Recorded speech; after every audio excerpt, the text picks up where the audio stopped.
नमस्कार दोस्तों, आप सुन रहे खबर आज की। पटना का एक होटल, बाहर भीड़, अंदर सन्नाटा, लेकिन सन्नाटे के पीछे छुपा एक बड़ा तूफान। बिहार की सियासत में इस वक्त मचा है जबरदस्त बवाल। वजह वीआईपी पार्टी और उनके मुखिया सन ऑफ मला मुकेश सहनी। गठबंधन के सीटों की जंग इतनी बढ़ चुकी है कि वीआईपी के कार्यकर्ताओं का सब्र जवाब दे गया। तेजस्वी यादव और कांग्रेस पर फूटा गुस्सा और आरोप साफ, धोखा दिया है, वादे टूटे हैं और अब मला समाज चुप नहीं बैठेगा। मौर्य होटल में बुलाई गई प्रेस कॉन्फ्रेंस में जो कुछ हुआ उसने पूरे महागठबंधन को हिला कर रख दिया है। कार्यकर्ताओं ने तेजस्वी और राहुल गांधी पर जमकर निशाना साधा। किसी ने कहा अब बहुत हो गया, हर वादे, हर बार इंतजार और अंत में धोखा। तो किसी ने चेतावनी दी, अगर वीआईपी पार्टी को उसका हक नहीं मिला तो इस बार महागठबंधन की नैया डुबा देंगे हम मला। भीड़ में नारे लग रहे, सन ऑफ मला जिंदाबाद, वीआईपी को न्याय दो। वो नारे किसी राजनीतिक भाषण की तरह नहीं बल्कि एक आंदोलन की तरह गूंज रहे थे। कार्यकर्ताओं के चेहरे पर गुस्सा था, आंखों में आग थी और दिल में दर्द, क्योंकि जिस गठबंधन के लिए वो दिन रात मेहनत कर रहे थे वही आज उन्हें किनारे लगा रहा है। बात इतनी बढ़ चुकी है कि अगर वीआईपी के कार्यकर्ता खुलकर कह रहे हैं तेजस्वी यादव और राहुल गांधी ने सीट बंटवारे का मामला फंसा कर रखा है। हर बार कहा जाता है थोड़ा इंतजार कीजिए, फैसला जल्द आएगा, लेकिन वो जल्द अब बहुत लंबा हो चुका है।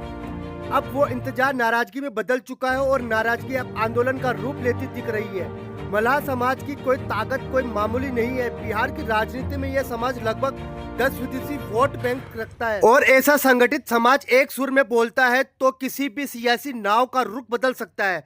यही वजह है कि इस वक्त तेजस्वी यादव और कांग्रेस दोनों पर दबाव बढ़ गया है। कहा जा रहा है कि वीआईपी को जो सीटें देने की बात हुई है उस पर अब तक कोई सहमति नहीं बनी है। एक तरफ महागठबंधन के बड़े नेता मीटिंग में उलझे हुए तो दूसरी तरफ वीआईपी का कार्यकर्ता अब सड़कों पर उतरने की तैयारी में है। मौर्य होटल में प्रेस कॉन्फ्रेंस के दौरान एक कार्यकर्ता ने कैमरे के सामने कहा कि तेजस्वी यादव खुद का नामांकन करा चुके, लेकिन हमारे प्रत्याशियों को अब तक सिंबल नहीं मिला।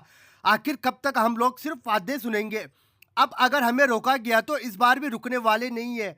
उनकी आवाज में था आत्मविश्वास और आत्मविश्वास के पीछे थी नाराजगी, क्योंकि उन्हें लग रहा है कि एक बार फिर मला समाज को राजनीति के नाम पर इस्तेमाल किया जा रहा है। अब सवाल यह है कि आखिर मुकेश सहनी क्या करेंगे? कहीं वो भी पिछली बार की तरह आखिर वक्त पर गठबंधन छोड़ देंगे? कहीं एनडीए की और फिर से बुलावा तो नहीं आने वाला? क्योंकि अंदर खबरें कह रही कि एनडीए ने कुछ नेता लगातार वीआईपी से संपर्क में है और अगर ये सच है तो बिहार की सियासत में एक बार फिर बड़ा उलटफेर देखने को मिल सकता है। फिलहाल महागठबंधन के लिए स्थिति बहुत नाजुक है। एक तरफ तेजस्वी यादव अपनी सीटों को लेकर आत्मविश्वास में है तो दूसरी तरफ वीआईपी का गुस्सा लगातार बढ़ रहा है। महागठबंधन के अंदर ही अंदर दरारें साफ दिखाई देने लगी है। इस बीच जनता में भी चर्चा तेज हो गई है। अब सवाल बड़ा और सीधा है, क्या इस बार मला समाज वाकई में महागठबंधन की नैया पलट देगा या फिर आखिरी पल में सब कुछ सुलझ जाएगा और मुकेश सहनी फिर से गठबंधन के साथ खड़े नजर आएंगे? बिहार की सियासत में इस वक्त माहौल बहुत गर्म है। हर कोई इंतजार में है कि मुकेश सहनी के अगले कदम का, क्योंकि इस वक्त वही तय करेंगे किसकी नाव लगेगी और किसकी डूबेगी।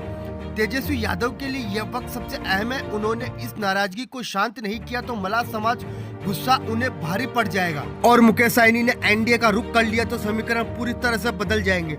सियासत का यह खेल अपने क्लाइमैक्स पर है। हर कोई जानना चाहता है कि मुकेश सहनी क्या करने वाले हैं। क्या वे गठबंधन छोड़ देंगे या फिर कोई नया दांव खेलेंगे? लेकिन एक बात तो तय है, मला समाज अब सिर्फ नाव ही नहीं चला रहा, अब वो बिहार की सियासत की डोर भी संभाल रहा है। तो अब सबकी नजर उस एक नाम पर है, सन ऑफ मला मुकेश सहनी। क्या वो डुबो देंगे तेजस्वी की नैया? क्या वो नई नाव पर सवार होकर बिहार की सियासत का एक नया अध्याय लिखेंगे? फिलहाल ये कहानी अधूरी है लेकिन सस्पेंस पूरा, क्योंकि बिहार में अब शुरू हुआ है मलाहों का मंथन। आप इसी प्रकार की बिहार से जुड़ी हर खबर सुनने के लिए कृपया हमारे चैनल को लाइक एंड सब्सक्राइब करें। धन्यवाद। जय हिंद, जय भारत, जय बिहार।